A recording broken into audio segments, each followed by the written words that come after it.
धन्यवाद प्रिया। और जब मध्य प्रदेश के विकास की बात होती है तो अगर आप स्वस्थ रहेंगे तो आपका विकास बहुत अच्छा होता है, और डॉक्टर साहब से बेहतर कौन जान सकता है ये। और शिक्षा और स्वास्थ्य दोनों ही बहुत महत्वपूर्ण होते हैं किसी भी क्षेत्र के, किसी भी प्रदेश के, किसी भी राजधानी के विकास के लिए। तो सबसे पहले डॉक्टर सुबोध, आपका स्वागत है यहाँ पर, क्योंकि जो हमने देखा ऐसी कठिन परिस्थितियाँ थीं जब पूरा देश, पूरा विश्व जहाँ परेशान था, आपके कंधों पर जिम्मेदारी है एक डॉक्टर्स के नाते, और आपने उस चुनौती को समझा, देखा, परखा और काम भी किया। लेकिन इसी दौरान आपकी जो कुशलताएं हैं, आप सर्जन हैं और सर्जन हर चीज़ जानता है और बड़ी बारीकी से जानता है। आपके अस्पताल ने जो नए आयाम छुए हैं उसके बारे में क्या कहेंगे? देखिए, कोरोना काल में हम लोगों ने जो कुछ हम लोग कर सकते थे उस समय, क्योंकि जब शुरू हुआ था तब तो मालूम ही नहीं था इस बीमारी के बारे में कि सही इलाज क्या है, क्या क्या ये बीमारी करती है। वे में बनाना चाह रहे हैं जहाँ पे करीब 20-25% बेड्स हमारे आयुष्मान और गरीबी के लिए रहें on a trust model, and वहाँ पे टीचिंग, ट्रेनिंग, मॉलिक्यूलर रिसर्च, हर तरह की फैसिलिटी क्रिएट होगी। बिल्कुल, आपने इन्हीं सब चीज़ों का जिक्र किया है, और इन सब से आगे एक और टर्म आजकल हम सुनते हैं, मेडिकल टूरिज्म। क्योंकि जहाँ रिसर्च की बात होती है तो ये मेडिकल टूरिज्म जो आया है नया, हम सभी ने सुना है, उसके बारे में थोड़ा सा बताएं। देखिए, मेडिकल टूरिज्म जो सोसाइटी आज समझती है उसका मतलब ये होता है कि दूसरे देश से मरीज इलाज कराने हमारे यहाँ आए। ये ज़्यादातर वो बीमारियाँ होती हैं जो बहुत इमरजेंसी वाली नहीं है, क्योंकि जैसे एक्सीडेंट हो गया या कोई एकदम अक्यूट इमरजेंसी है, क्योंकि वो लोग ट्रैवल नहीं कर सकते, उनके पास इतना समय नहीं होता कि वीज़ा लें, ट्रैवल करें। ये नॉर्मली गंभीर बीमारियाँ जो होती हैं, जैसे हार्ट का ऑपरेशन होना है या कैंसर है या ब्रेन का ट्यूमर है, उस तरीके की बीमारियों के लिए होती हैं। मेडिकल टूरिज़्म को यदि आप माइक्रो लेवल पे देखें तो गांव से मरीज जो डिस्ट्रिक्ट हॉस्पिटल जाता है वो भी मेडिकल टूरिज़्म है, और डिस्ट्रिक्ट से जो बड़े शहर में आता है वो भी मेडिकल टूरिज़्म है। तो दिस इज़ अ नेटवर्किंग, जो आप किस लेवल पे कर रहे हो उस पर डिपेंड करता है। डिस्ट्रिक्ट हॉस्पिटल के लिए गाँव मेडिकल टूरिज़्म, जैसा हम मध्य प्रदेश की राजधानी में बैठे हुए हैं, तो भोपाल कितना उपयुक्त है इस मेडिकल टूरिज्म के लिए? ये एक्सप्लोर करने के लिए मैं 5 साल पहले ईस्ट अफ्रीका गया था। वहाँ पे मैंने south Sudan, Rwanda, Uganda and Kenya, 4 countries को स्टडी किया। भोपाल एक्चुअली उपयुक्त नहीं है मेडिकल टूरिज्म के लिए, और सिर्फ एक बेसिक कारण से, और वो बेसिक कारण है कि हमारे पास डायरेक्ट फ़्लाइट्स नहीं है। जहाँ भी आपके पास उस कंट्री से डायरेक्ट फ़्लाइट नहीं होगी, वहाँ पे आप मेडिकल टूरिज़्म इसलिए डेवलप नहीं कर पाएंगे क्योंकि जो मरीज आ रहा है वो तो बीमार है, और उसको यदि एक हॉपिंग फ़्लाइट लेनी है, उसको चेंज ऑफ फ्लाइट करनी है इंटरनेशनल से डोमेस्टिक, तो वो जो प्रॉब्लम होती है वो नहीं करेगा। तो इसीलिए साउथ के कई शहरों ने, चेन्नई ने, बेंगलोर ने, जो मेडिकल टूरिज़्म डेवलप किया था, वो मिडिल ईस्ट की कंट्री से डायरेक्ट फ़्लाइट शुरू करवाई थी उन लोगों ने, स्पाइस जेट से, सरकार के साथ बात करके, तब जाके उनका मेडिकल टूरिज़्म डेवलप हुआ। बिल्कुल, उतना ही जितना सुगम होगा यातायात उतना हमें फ़ायदा होगा। और जैसा सुबोध जी ने बताया, शिक्षा के क्षेत्र में भी बिल्कुल वैसा ही है, जैसा आपने भी खुद जिक्र किया कि स्किल बहुत ज़रूरी है, और अगर हम स्किल्ड होंगे तो हमें रोज़गार भी उपलब्ध होगा। रोज़गार भी बड़ी संख्या में मध्य प्रदेश में लोगों को चाहिए, और लगातार इसके लिए सरकारें भी काम कर रही हैं। एंटरप्रेन्योरशिप्स लगातार हम देख रहे हैं कितनी तेज़ी से आगे बढ़ रहे हैं। तो क्या आप मानते हैं स्किल और रोज़गार समानांतर कैसे चलेंगे, और उस दिशा में आपका ग्रुप कैसे काम कर रहा है? देखिए, ये हम लोग बार बार देखते हैं और पढ़ते भी हैं कि देयर आर नो जॉब्स, या जॉब ग्रोथ कम हो गई है। ऑन वन हैंड, अगर हम शॉर्ट टर्म सिर्फ अगर 2 साल की बात करें तो कुछ हद तक ये सच है, बट लार्जली जो इंडिया का एक्चुअली स्ट्रक्चरल जो प्रॉब्लम है वो जॉब ग्रोथ नहीं है, वो आइदर अंडर एम्प्लॉयमेंट है। बहुत सारे लोग जो अपने एम्प्लॉयबिलिटी के स्तर से नीचे किसी भी सेक्टर में सिर्फ जीवन यापन के लिए काम कर रहे हैं, तो उनकी प्रोडक्टिविटी आपके पूरे जीडीपी में नहीं जाती। तो under employment is one big problem, and second of course is availability of the right skilled man power. अगर आज आप हमारी बात करें तो इन द नेक्स्ट 1 month हमारे पास total aggregated at all levels लगभग 30,000 to 40,000 जॉब वैकेंसीज हैं. बट उसके लिए राइट स्किल का होना और स्किल के साथ साथ राइट काउंसलिंग का होना जो एक्सपेक्टेशन सेट कर सके कैंडिडेट की कि आपको कहाँ पे जाके और किस लेवल पे काम करना है. तो in an ideal world skill और एम्प्लॉयमेंट साथ साथ चलते हैं. बट इंडिया में क्योंकि ये कॉन्वर्जेंस अभी हो ही रहा है और उसके लिए एक बहुत इंपॉर्टेंट चीज़ होती है मृदुल, जो ज़रूरत होती है, that is labour market information system. अगर हमारे पास डेटा सही होगा कि at the India level, at the state level and at the district level किन सेक्टर्स में हमें कितने लोगों की ज़रूरत है, ये बहुत सिंपल सा डेटा है. बट ये डेटा अवेलेबल कॉन्वर्ट्स कराना बहुत मुश्किल चीज़ है. अगर ये डेटा अवेलेबल होगा उसके हिसाब से हमें अपना जो स्किलिंग इंफ्रास्ट्रक्चर है उसे रिकैलिब्रेट करके स्किल अगर हम करेंगे तो तुरंत हम जॉब्स दिलवा सकते हैं. जैसे फॉर एग्जांपल अभी हमारा पूरा फोकस, और एक्चुअली इंडिया का जो वर्कफोर्स है उसमें 85% अनऑर्गेनाइज सेक्टर में लोग काम करते हैं. और सरकार की तरफ से अभी ये भी जोर है कि हम डिस्ट्रिक्ट लेवल से जुड़ी हुई इकोनॉमी पे काम करें. But in any district which is an agriculture focused district, अगर वहाँ के ITI में आप मैकेट्रॉनिक्स का कोर्स चला रहे हैं तो ऑब्वियसली अनएम्प्लॉयबिलिटी क्रिएट होगी. तो ये रिकैलिब्रेट करने की हमें ये समझना होगा कि कहाँ किसकी ज़रूरत है और ज़रूरत के हिसाब से काम करना होगा. और प्रधानमंत्री ने भी हाल ही में 15 अगस्त पर यही कहा अपने भाषण में, स्वतंत्रता दिवस पर, कि हमें स्किल बनाना होगा और इंफ्रास्ट्रक्चर हो या फिर एम्प्लॉयमेंट की बात हो तो उसी दिशा में हमें कार्य करना होगा. मैं इसको थोड़ा सा और आगे बढ़ाऊंगा और इन दोनों चीज़ों को क्लब करना चाहूँगा, क्योंकि डॉक्टर सुबोध, आपने कहा कि मेडिकल टूरिज्म, उसमें यातायात भी सुगम होना चाहिए और सुविधाएं भी उतनी ही होनी चाहिए. तो इस टर्म को थोड़ा सा और आगे बढ़ाते हुए, क्या आपको ज़रूरत इस समय महसूस होती है, अगर हम राजधानी भोपाल की बात करें या कंपेयर करें मेट्रो सिटीज़ से, तो कितना और सुधार हमें चाहिए मेडिकल टूरिज्म के लिए? जैसा कि मैंने कहा कि इंफ्रास्ट्रक्चर तो अब क्रिएट हो रहा है भोपाल में, स्किल्स हैं, दिस वी नो. अभी भी भोपाल में मेडिकल टूरिज्म किस रूप में आता है कि भोपाल के जो भी लोग विदेश जाके सेटल हुए हैं, जब उन लोगों को विदेश में कोई परेशानी होती है तो उनमें से कई लोग वापस भोपाल आके यहीं के अस्पतालों में अपना इलाज कराते हैं. तो इस तरह का मेडिकल टूरिज्म तो चल रहा है, तो जिसका ये मतलब है कि yes, infrastructure is there, skills are there. लेकिन अभी भी हमारे यहाँ ऑर्गेनाइज सेक्टर, कॉरपोरेट हॉस्पिटल्स की कमी है भोपाल में. उसको डेवलप कराना बहुत ज़रूरी है.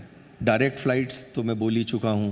अब कॉरपोरेट हॉस्पिटल्स पिछली 5 या 10 साल में मेरे ख्याल से हर एक कॉरपोरेट ग्रुप यहाँ पे घूम के जा चुका है, पर किसी ने भी अस्पताल नहीं लगाया. और उसका कारण ये है कि गवर्नमेंट हेल्थ केयर में जो उनकी प्रमोशनल पॉलिसीज़ हैं वो उस लेवल की नहीं है. एक तरफ आप हॉस्पिटल को अगर इंडस्ट्री मानते हो तो उसको इंडस्ट्री की तरह सब्सिडी क्यों नहीं देते हो? बिल्कुल. मध्य प्रदेश के अंदर हेल्थ केयर के अंदर जो भी सब्सिडीज़ और सपोर्ट है, that is minimum in the country. आप तमिलनाडु की पॉलिसी उठाइए, आप केंद्र की पॉलिसी उठाइए, वहाँ पे जो सब्सिडीज़ हैं 25% से 35% के बीच में जाती हैं. भोपाल के अंदर 5%, 10% के ऊपर नहीं जाती. ये कुछ समस्याएं, व्यवहारिक दिक्कतें हैं और इसी दिशा में इसलिए हम कह रहे हैं कि आज हम यहाँ से बात कर रहे हैं, चाहे स्वास्थ्य का क्षेत्र हो या शिक्षा का, क्या कमियां हैं, क्या खामियां हैं और किस तरीके से हम सुधार सकते हैं, क्योंकि हाथ से हाथ मिलेंगे तभी सुधार होगा. एक चीज़ और है, क्योंकि जो आम लोग हैं वो ये सोचते हैं कि जब भी कोई अस्पताल कॉर्पोरेट की श्रेणी में आ जाता है तो वहाँ इलाज महंगा हो जाता है. ये आम तौर पर लोगों की सोच है. लेकिन मैं आपसे चाहता हूँ कि आप यहाँ पर हैं तो सिंप्लीफाई करके बताइए, सरल भाषा में बताइए कि होता क्या है. देखिए, कॉरपोरेट हॉस्पिटल जैसा कि ट्रू कॉरपोरेट हॉस्पिटल है तो वो कभी भी ट्रस्ट मॉडल पे नहीं चलेगा, वो रिटर्न ऑन इन्वेस्टमेंट पे चलेगा और उनका फोकस प्रॉफिट्स पे रहता है. वहाँ पे कुछ चीज़ें सस्ती हो जाती हैं, जैसे कि जो चीज़ें क्वांटिटी में यूज़ होती हैं, जैसे कि हेल्थ चेक्स हैं, जैसे कोई एक प्रोसीजर है जो कि बहुत नंबर्स में होना है और छोटा सा प्रोसीजर है, डे केयर है, तो उनमें प्राइसेस हमेशा कंपैरेबल रहेंगी as compare to any other hospital जो कि नॉन कॉरपोरेट है. कॉर्पोरेट हॉस्पिटल में जैसा कि मैंने बोला, मैंने एक वर्ड यूज़ किया था, socialised corporate hospital, which is a basically Robin Hood concept, you earn from the rich and serve the poor. उसका एक परसेंटेज जब तक आप कॉर्पोरेट हॉस्पिटल में नहीं ऐड करोगे, तब तक कॉर्पोरेट हॉस्पिटल सिर्फ रिच लोगों को सर्व करने के लिए रह जाएगा। हाँ हाँ, क्योंकि ये चीज़ पक्की है कि कॉर्पोरेट हॉस्पिटल में is like a 5 star hotel, तो 5 स्टार होटल को आप 2 स्टार होटल से कंपेयर तो नहीं कर सकते प्राइसिंग में। उसका खर्चा भी बहुत होता है, लेकिन जो हम नहीं कर रहे हैं कि corporate hospital always should have a small wing जो कि गरीबों के लिए हो। एक छोटा सा हिस्सा गरीबों के लिए होना चाहिए ताकि उन्हें भी बेहतर इलाज मिल सके और उनकी जो समस्याएं हैं वो भी दूर हो जाएं। आपने इसको दूर किया, इस मिथ को, बहुत शुक्रिया आपका इसके लिए। मैं एक सवाल और आपसे करना चाहता हूं, क्योंकि डॉक्टर साहब ने जैसे बात कही है कि हमें समझाना भी होगा लोगों को, और सरकार को भी, या जो भी हमसे जुड़े हुए हैं उन्हें भी उस दिशा में काम करना होगा। जब यूनिवर्सिटीज़ की बात आती है तब भी हम ऐसा ही देखते हैं कि रूल्स, नियम कितने सख्त हैं और नियम कितने सरल बनाए गए हैं। आपकी यूनिवर्सिटी भी है, रविंद्रनाथ टैगोर यूनिवर्सिटी, उस दिशा में अगर हम देखें तो कितना अभी तक सुधार आप देखते हैं? नहीं, आई थिंक अगर लॉन्गर पर्सपेक्टिव में देखा जाए तो डेफिनेटली सुधार हुआ है। हाँ, between the private sector and the government हर समय एक सॉर्ट ऑफ एक्सपेक्टेशन, एक sort of not expectation but एक सॉर्ट ऑफ डिस्कशन हर समय चलता है, जो कि हेल्दी भी है, जो कि चलना भी चाहिए, और उसी प्रक्रिया से निकलकर कुछ चीज़ आती है जो इम्प्लीमेंट होती है और फिर सुधार होता है। अगर हम लोग अपने यूनिवर्सिटी की बात करें तो हमारे ग्रोथ पिलर्स जो हैं वो लगातार सेम रहे हैं और उसके लिए हम बहुत क्लियर हैं। सबसे पहला, क्योंकि ऑर्गेनाइजेशन स्किल के आधार पे ग्रो हुआ, तो स्किल को हमने हायर एजुकेशन में पहले से ही इंटीग्रेट करके रखा है। So for any degree you also get the relevant skill certificate along with it, जो आपकी एम्प्लॉयबिलिटी को बढ़ाता है।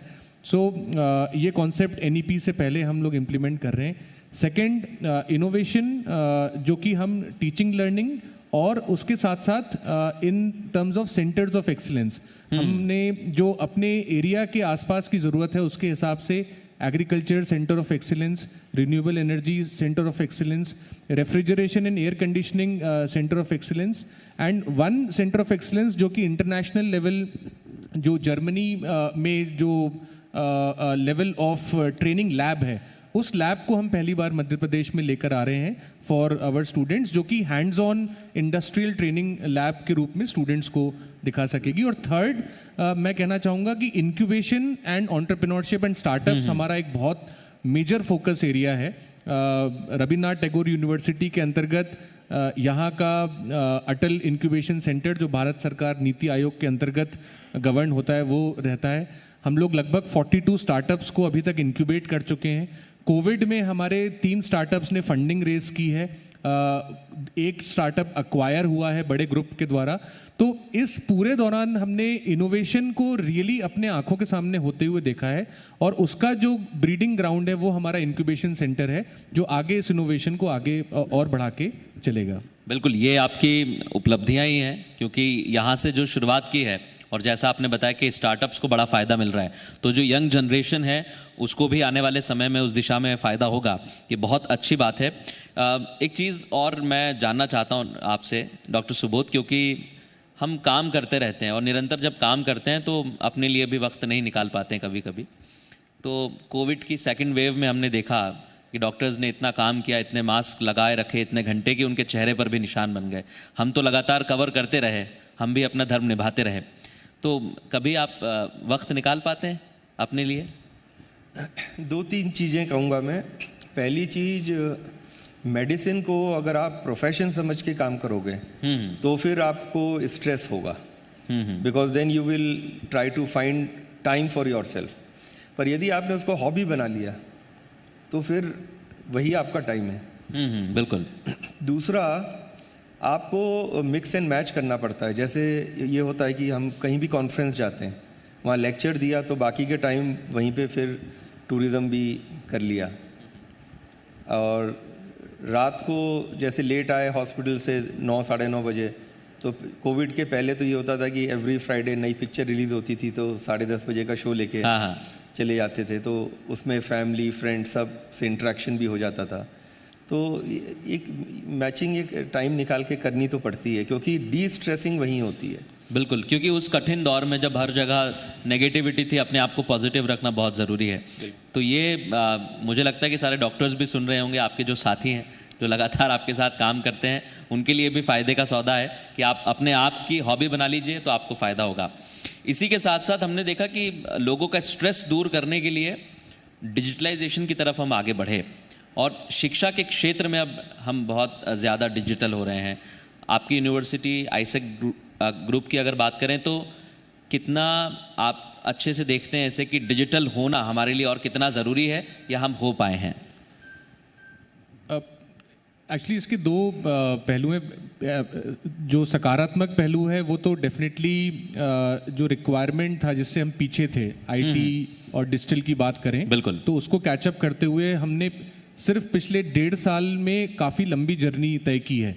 अगर फर्स्ट लॉकडाउन पे हम बात करें तो जो मीटिंग टूल्स हैं, जैसे जूम है, गूगल मीट है, मीटिंग टूल्स को लेकर पढ़ाना शुरू हुआ था, तो वहाँ से लेकर अगर आज मैं देखता हूँ तो वो बहुत मुझे बेसिक लगता है। अब हम एडवांस्ड एलएमएस पे पहुँच गए हैं, हम एडवांस्ड एनालिटिक्स पे पहुँच गए हैं, हम स्टूडेंट के पूरी जर्नी को ट्रैक कर पाते हैं, और न सिर्फ टीचिंग लर्निंग बल्कि पूरी वैल्यू चेन, जिसमें काउंसलिंग, जिसमें प्लेसमेंट्स, जिसमें असेसमेंट्स, जिसमें इंटर्नशिप और उसके साथ साथ एलुमनाई इंट्रैक्शन, इस पूरी चेन को डिजिटल करने की तरफ हम लोग बढ़ रहे हैं।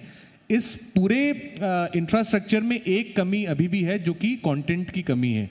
अगर हम डिजिटल की बात करते हैं तो इंफ्रास्ट्रक्चर सेटअप करना एक्चुअली ईजियर पार्ट है, पर उस पर क्वालिटी कंटेंट और राइट पेडागोजी, राइट पढ़ाने के तरीके के साथ कंटेंट देना ज़्यादा डिफिकल्ट बात है। मोस्टली सभी लोगों को ये लगता है कि रिकॉर्डेड वीडियो लेक्चर्स ही डिजिटल एजुकेशन है, पर एक्चुअल डिजिटल एजुकेशन उससे कई ज़्यादा अलग हटके होती है। उसमें ऑनलाइन प्रोजेक्ट्स, उसमें ऑनलाइन असेसमेंट्स, उसमें ऑनलाइन ग्रुप वर्क, उसमें पीयर टू पीयर इंटरेक्शन, इन सारी चीज़ों को लेके चलना होता है। और ख़ासकर हमारे इंस्टीट्यूशंस मोस्टली रूरल एरियाज़ में हैं, तो वहाँ पे वर्नैकुलर और लोकल लैंग्वेज का भी एक बहुत बड़ा हिस्सा आता है। तो इन सभी चीज़ों को रिजॉल्व करने के लिए एक लॉन्ग टर्म विजन की ज़रूरत है। तो हम लोग शॉर्ट जो इंफ्रास्ट्रक्चर वाली चीज़ है उससे आगे बढ़ के अब इन सॉफ्टवेयर एस्पेक्ट्स पे काम कर रहे हैं, जो आगे चल के जैसा आपने कहा कि हर जगह पर जैसे आप कहीं भी जाते हैं तो every now and then there is own vernacular languages, तो उस दिशा में हमें काम करना होगा। और एक चीज़ और है, मैं आपसे जानना चाहता हूँ, क्योंकि जब हम डिजिटलाइजेशन की तरफ आगे बढ़ते हैं तो उसके साथ साथ हम जो एंटरप्रेन्योर हैं नए आने वाले, जो उसको साथ लेकर चलें, उस दिशा में भी आपका बहुत अनुभव भी रहा है, और आप चाहते हैं कि नई जो युवा पीढ़ी है वो साथ साथ काम करे, स्किल्ड अपने आप को बनाए, लोगों को रोज़गार देने के लिए आगे आए। तो उसके बारे में आप क्या सोचते हैं, उस दिशा में कैसे काम होना चाहिए? जी, उसमें अगर हम लोग मध्य प्रदेश की बात करें, हाँ, तो हम लोग भारत सब लोग जानते हैं कि भारत एक युवा देश है। लगभग 29 ईयर्स हमारी एवरेज एज है। उसमें भी युवा प्रदेश मध्य प्रदेश है। मध्य प्रदेश में जो एवरेज एज है वो 26 ही है, और अगले 5 साल तक यही रहने वाली है। और मध्य प्रदेश में जो इस समय ग्रोथ पोटेंशियल है वो काफ़ी सारा है, और खासकर उन सेक्टर्स में जो सेक्टर्स इंडिया की प्रायोरिटी से भी मैच करते हैं, मतलब फूड प्रोसेसिंग है, एग्रीकल्चर है, टूरिज्म है। तो अगर हम लोग स्किल की बात करें तो उसमें मुझे लगता है कि फॉर्मल एजुकेशन का जो इंटीग्रेशन है, हमें स्कूल्स, जो कि आज लगभग 10 से 20% ही गवर्नमेंट स्कूल्स में एक स्किल इंट्रोड्यूस होती है, सारे स्कूल्स में स्किलिंग कोर्सेज एज इलेक्टिव हमें इम्प्लीमेंट करना होगा। Entrepreneurship education right from the school, जिससे हम वो मेंटल एटीट्यूड स्कूल लेवल पे चेंज कर सकें। Exposure to new age skills, जिसे हम फ्यूचर स्किल्स बोलते हैं, साइबर सिक्योरिटी, एआई, एमएल वगैरह, ये चीज़ किसी एक 3 महीने के कोर्स के साथ दे पाना बहुत मुश्किल है। बट एक ऐसा स्टूडेंट जो 9th स्टैंडर्ड से इसके बारे में देख रहा है, एक्सपोज हो रहा है, पढ़ रहा है, उसके लिए ये ईजी है। तो right from school to higher education हमें ये इंट्रोड्यूस करना होगा। इसके अलावा मध्य प्रदेश के डिमांड को मैप करते हुए यहाँ पे हर स्तर के इंफ्रास्ट्रक्चर की ज़रूरत आगे एक्सपैंड करने की है। एक और जहाँ पे ITIs हैं, दूसरी ओर यहाँ पे mega skill centres, residential centres जहाँ पे बच्चे आके अलग हर जिले में आप सेम इंफ्रास्ट्रक्चर नहीं दे सकते, बट आप क्वालिटी रेसिडेंशियल इंफ्रास्ट्रक्चर प्रमोट कर सकते हैं, तो ये ज़रूरत है। उसके साथ साथ अगर हम इंक्यूबेशन स्टार्टअप्स की बात करें तो again ed tech, agri tech, health take, ये स्टार्टअप्स इस समय बहुत डिमांड में है। इन्होंने काफ़ी अच्छा काम देश भर में पिछले 1.5 साल में किया भी है। कितने ही स्टार्टअप्स ने फंडिंग रेज की है, कितने ही स्टार्टअप्स ने स्केल अप किया है, तो हमारा इंक्यूबेशन सेंटर भी इसको अब प्रमोट कर रहा है। बहुत और अच्छी मुझे बात है। ये भी शेयर करते हुए खुशी है कि गवर्नमेंट ऑफ इंडिया की एक स्टार्टअप सीड फंड स्कीम है, जहां पे वो इंक्यूबेशन सेंटर्स के माध्यम से सीड फंड स्टार्टअप्स को देते हैं। तो AIC RNTU एक ऐसा सेंट्रल इंडिया से इंक्यूबेशन सेंटर है जिसको ये मान्यता अभी पिछले 2 दिनों में मिली है। तो इस सपोर्ट के साथ हम बहुत सारे स्टार्टअप्स बिल्कुल, को और ये support खासकर कर जो मध्य पाएंगे। प्रदेश के युवा आपको सुन रहे हैं उनके लिए बहुत ज़रूरी है कि मान्यता मिल गई है। अगर आपको अच्छा लगता है तो आप आइए, आपको जो भी ज़रूरत होगी वो सिद्धार्थ जी जैसा बता रहे हैं, आसानी होगी समझने में यूथ को। और आपने जैसा बात की स्टार्टअप्स के लिए, हेल्थ के क्षेत्र में भी डॉक्टर सुबोध मैं आपके पास आ रहा हूँ, क्योंकि ऐसा नहीं है कि हम इंडस्ट्रीज़ ही बनाते रहेंगे। हमें अस्पताल भी उतने ही चाहिए, स्कूल भी चाहिए, यूनिवर्सिटीज़ चाहिए। इसके अलावा जो भी सुविधाएं हमें चाहिए होती हैं वो इंडस्ट्रीज़ काम करती हैं। हेल्थ सेक्टर में क्योंकि हमने अभी बहुत ज़रूरत देखी, पिछले 2 सालों में देखें तो सबसे ज़्यादा काम हेल्थ सेक्टर ने किया और सबसे ज़्यादा ज़रूरत हमें वहाँ पर महसूस हुई। तो आपको क्या लगता है कि और कितने प्रयास हमें करने होंगे कि वहाँ पर सुधार हम आने वाले समय में, वक्त में देख सकें? ये कोरोना काल ने हमको ये बताया कि हेल्थ सेक्टर में अगर अपन बात करें डिस्पोजेबल्स, ड्रग्स एंड इक्विपमेंट की, तो हम लोग बहुत छोटी छोटी चीज़ों के लिए भी बहुत डिपेंडेंट थे बाहरी इंपोर्ट्स पे। एक छोटी सी चीज़ बताऊं कि इवन जो व्हील चेयर होती थी वो इंडिया में नहीं बनती थी, बंद हो गई थी बननी, क्योंकि चाइना इतनी सस्ती बेचता था कि इंडिया की कोई इंडस्ट्री उसको सस्टेन ही नहीं कर पाती थी। पर इस बार के बाद इंडियंस ने ये बीड़ा उठाया, तो जैसे PPE किट हुए, मास्क हुए, फिर बढ़ते बढ़ते वो चीज़ वेंटिलेटर, मॉनिटर्स, उस लेवल तक तो आ गई है। पर अभी भी जो गैप्स हैं, CT scan, MRI machine, radiotherapy की मशीन, कैथ लैब्स, ये चीज़ें आज भी हम लोग इंपोर्ट के ऊपर डिपेंडेंट हैं। तो हमको ये जो हाईटेक वाली मशीन्स हैं वो भी इंडिया में डेवलप करनी पड़ेंगी। That is one. Second, API, activated pharmaceutical ingredient, जो बेसिक बल्क ड्रग होती है वो 85% इम्पोर्ट होती थी। तो वो अब काफ़ी इंडियन गवर्नमेंट उसको बूस्ट अप कर रही है। हम लोग ने भी पीथमपुर में एक प्लांट शुरू कर दिया है API का। तो ये API को इंडियंस को लाना पड़ेगा, लेकिन फिर इंडियन फार्मा इंडस्ट्री को भी सपोर्ट करना पड़ेगा कि 5% की कॉस्ट के पीछे वो इम्पोर्ट ना करे और इंडियन मेक इन इंडिया को सपोर्ट करे, और या फिर इंडियन गवर्नमेंट उसको सब्सिडाइज करे। बिल्कुल, जो निर्भरता है उसे हमें कम करना होगा ताकि हम अपने आप को मजबूत कर सकें और अपने पैरों पर खड़े हो सकें। अभी भी खड़े हुए हैं लेकिन और मजबूती के साथ खड़े रहें। गवर्नमेंट को एक पॉलिसी लानी चाहिए जो वो एक्सपोर्ट्स के लिए आपको सब्सिडीज़ देती है, जो आपको प्रमोशनल चीज़ें देती है। Import substitution should be considered as an export. ये चीज़ जब तक नहीं पॉलिसी पे आएगी तब तक ये जो हम इंपोर्ट सब्सटीट्यूशन की इंडस्ट्री है उसको बहुत अच्छे से सपोर्ट नहीं कर पाएंगे। बिल्कुल, ये बहुत ज़रूरी है और मुझे लगता है कि आने वाले समय में मध्य प्रदेश में या पूरे देश भर में इस दिशा में काम होगा और हमें बेहतर परिणाम आगे मिलेंगे। सिद्धार्थ जी, मैं 2 चीज़ें और जानना चाहता हूँ आपसे, क्योंकि आपने संस्थान के बारे में इतनी चीज़ें हमें बताई हैं, वो लगातार काम कर रहे हैं, आपके संस्थान में कई लोग हैं वो भी जुड़े हुए हैं, लेकिन आने वाले वक्त में और कौन से कोर्सेज़ हैं जिनमें आप सुधार लाने वाले हैं, संस्थान आगे क्या करने वाला है, ये भी हम आपसे जानेंगे।